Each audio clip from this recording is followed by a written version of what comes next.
Հիսուսի նամակը։ Սիրելի հարազատներ, ինչպես արդեն ծանոթ է ձեզ, տարեդարձի սորը մոտենում է։ Յուրաքանչյուր տարի ի պատիվ ինձ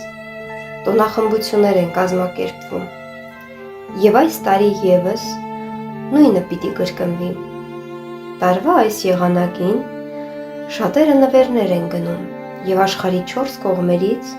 ամեն մարդ իմ ծննդյան մոտենալու մասին է խոսում։ Ուրախ եմ, որ նվազագույնը տարին մեկ անգամ մարդիկ մտածում են իմ մասին։ Ինչպես ծանոթ է ձեզ, իմ տարեդարձի տոնախմբությունը սկսվել է շատ տարիներ առաջ։ Այդ օրերին կարծես մարդիկ ծննդյանս իմաստը ավելի էին հասկանում, գնահատում և երախտապարտ էին այն բոլոր բարիքների և զոհողությունների համար, որ ես իրենց համար կատարեցի։ Սակայն ներկայիս մեծամասնության համար անծանոթ է պատճառը այս տոնախմբության։ Ընտանիքներ ու բարեկամներ միասին հավաքվում են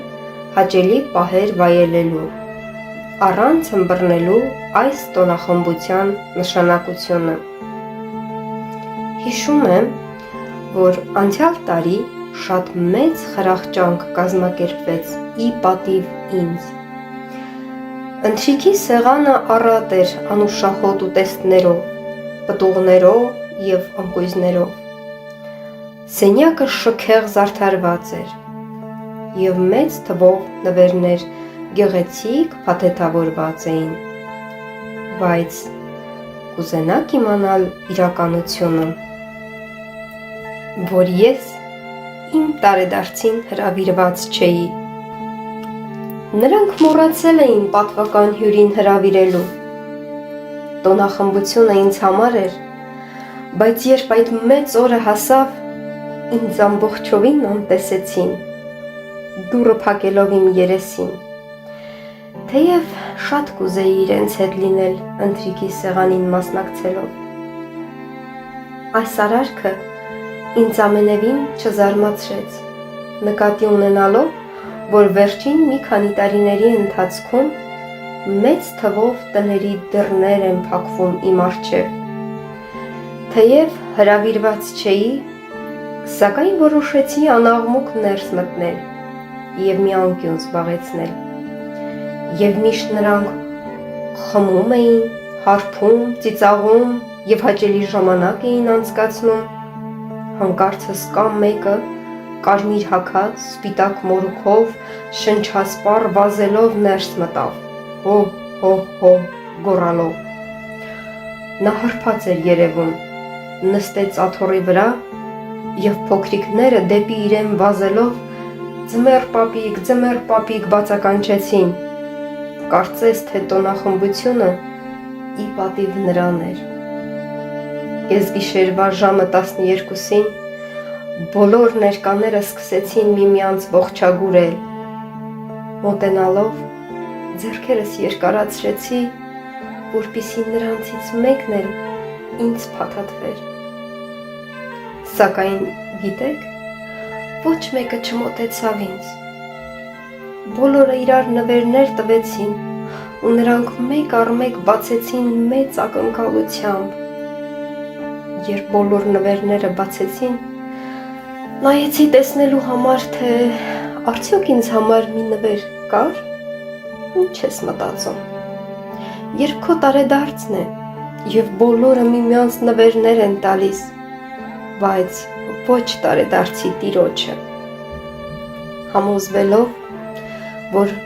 իմ ներկայությունը հաճելի չէր այնտեղ,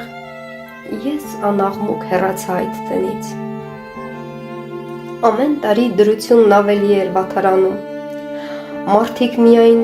ուզում են ուտել, խմել, պարել և նվերներ տալ միմյանց։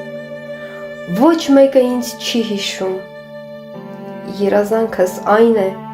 որ այս ծննդյան ժամանակ թույլ տաք ինձ, որ գամ ձեր կյանքերի մեջ։ Ուզում եմ իմանաք, որ 2025 տարի առաջ աշխարհ եկա ու ձեր մեղքերին թողություն շնորհելու համար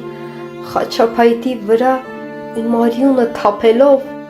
ձեզ համար զոհվեցի, որ մարդկությունը փրկվի ու արժանանա երկնային հավիտենական կյանքին։ Եվ այսօր ուզում եմ, որ այս ճշմարտության հավատաք ձեր ամբողջ սրտով։ Ուզում եմ մի ճշմարտություն ևս հաղորդել ձեզ, նկատի ունենալով, որ բազմաթիվ ընտանիքներ չհրավիրեցին ինձ իմ տոնախմբությանը, ես պիտի ունենամ իմ անձնական խրախճանքը, որի ճոխությունը ոչ մեկը չի կարող երևակայել։ Ներկայումս վերջնական պատրաստություններն եմ տեսնում եւ այսօր ձեզ սրտաբուխ հրավեր եմ ուղարկում, որ ներկա գտնվեք այդ մեծ տոնախմբությանը։ Եթե կցանկանաք հրավերս ընդունել, ձեր տեղը պետք է պահեմ եւ ձեր անունները ոսկյա տառերով պիտի գրեմ մնայուն հյուրերի համար պահված հատուկ մատյանի մեջ։ Նրանք, ովքեր դրական կպատասխանեն, նրանց անունները ուրախությամբ պետք է գրվեն կյանքի գրքի մեջ, իսկ նրանք, ովքեր հրավերս կմերժեն, նրանք հավիտյան դուրս պիտի նետվեն։ Պատրաստվեցեք, երբ կազմակերպչական աշխատանքները ավարտվեն, դուք բաժնեկից պիտի լինեք այդ մեծ տոնախմբությանը,